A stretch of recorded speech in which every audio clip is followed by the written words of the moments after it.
Alright, cut the music. There's no time to waste. I'm a little lost for words. Kizimov just improved the E1 M3 Easy 100% run by 2 seconds. I know, I've already made a video about Peter's original run, but you're just going to have to indulge me. We're doing it again.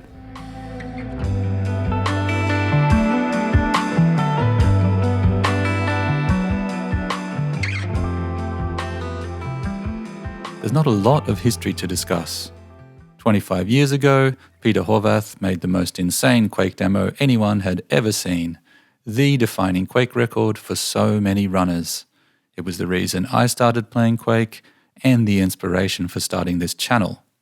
This run was a big deal.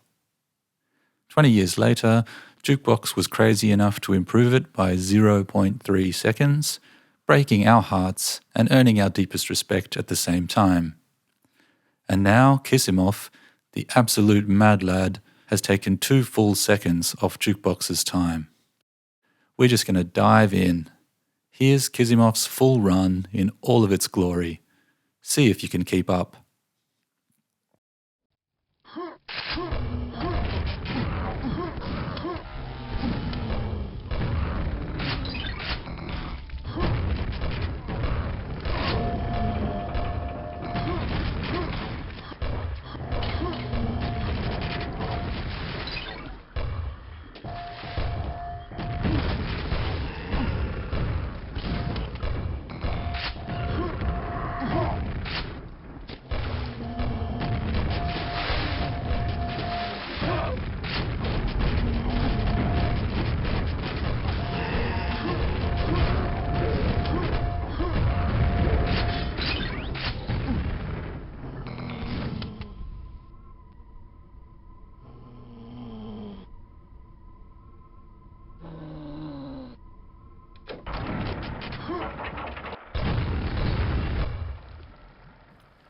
Imagine sneakily downloading an innocuous demo file on your school's dial-up internet and then seeing the insanity of these tricks unfolding on your dad's Pentium 486. That was my introduction to Quake speedrunning. Things are a little more high-res now, but still just as mind-blowing.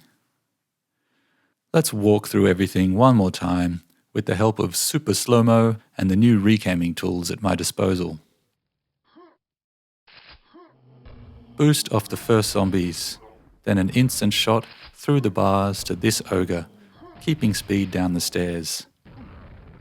Shotgun shot to this ogre on the way past. Lightning fast 180 spin to shoot this secret door. 2 more grenades to finish off the first ogre near the entrance. Slip into the secret area for ammo and health. Reverse curling grenade boost off this zombie. 2 grenades to this ogre, where you can only hope that he turns up at the right spot as you fire the second grenade at the last second while you're falling down between the stairs. 1, 2, 3 perfect grenades taking out the zombies in this cramped hallway. Real men don't look at explosions. Another impossibly fast flick off to the side. Where was that grenade going, you ask? Oh, of course, it's bouncing off the wall and landing perfectly next to this zombie, after Kizimov is long gone. Grab the gold key. 2 more zombie kills. Dive underwater to trigger the secret. On the way out, do this freaking grenade shot. Where does this one land? In the perfect position on this slope, which is then used to grenade jump up to the top level. That's not before taking out an extra zombie on the ground while waiting for the boost. Bang, up we go. Mid-air shot onto this scrag. Did you even see that? It's barely visible. 2 more grenades and a shotgun shot on this ogre while walking backwards into the gold key door. Turn around. Flick. Another grenade. Let's follow this one. Down the stairs, around the corner. Kill this scrag in the meantime, and then another perfectly timed boost as you land from a bunny hop. fly through this tight space, grabbing the grenades but not touching the ground. Land in the water, another round the corner zombie kill. Take out this guy. Another "where the hell is that one going" grenade bounced off the roof. It lands here on this ramp, allowing for the next perfectly timed boost. But again, while waiting for that grenade to explode, he's already taking out 2 extra zombies with 2 more grenades. Curling boost up to the top platform, grabbing more grenades. 4 shots to these zombies being revealed, and 1 more in the air to take this one out without taking any splash damage. Shoot this grenade in a very precise way to kill this first zombie and to knock over but not kill this second one. You'll see why in a second.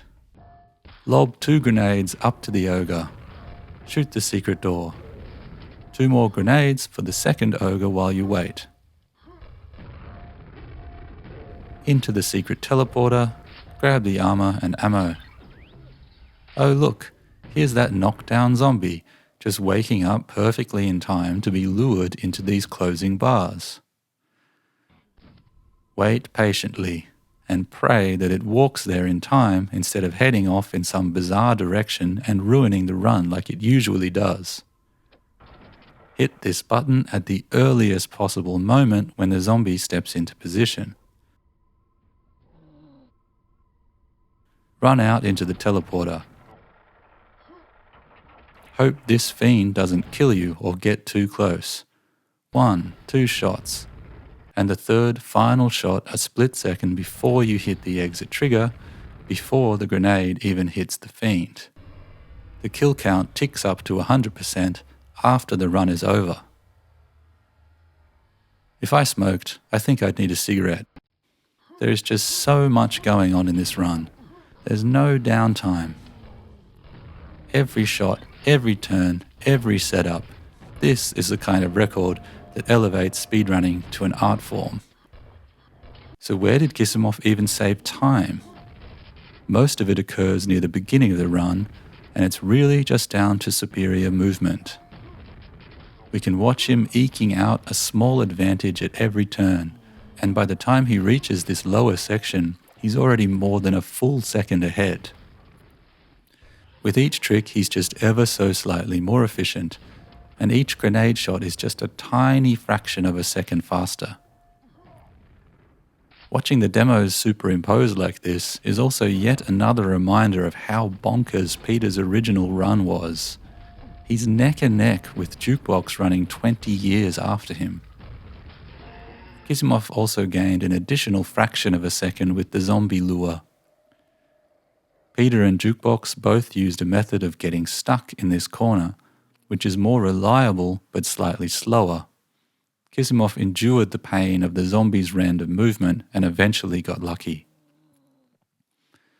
He makes things look smooth as butter, but of course in a run like this everything can and does go wrong. The 2 ogres at the beginning almost never get into position, ending the vast majority of runs before they get going. Here's another 57-second run where Kisimov didn't realize he missed this first ogre at the start. Ouch.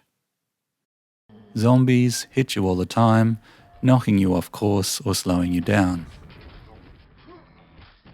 This scrag moves erratically, and you can miss it even if you aim perfectly. These ogres love hitting you on the head with their random grenade throws. This second zombie often chooses to die rather than just getting knocked down, making the elevator block impossible. And of course, the final fiend loves to jump around randomly, blocking you, killing you, or just being difficult to hit, ruining lots of runs literally at the last second.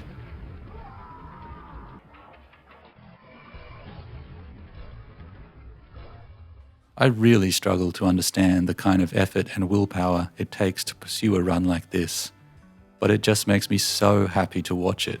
I feel like a kid again. Thanks, Kisimov, and GG. Now, of course, it's time for the tradition I hadn't started when I first covered Peter's run. Slow motion recams featuring Lords of Lounge. Thanks for listening. See you next time.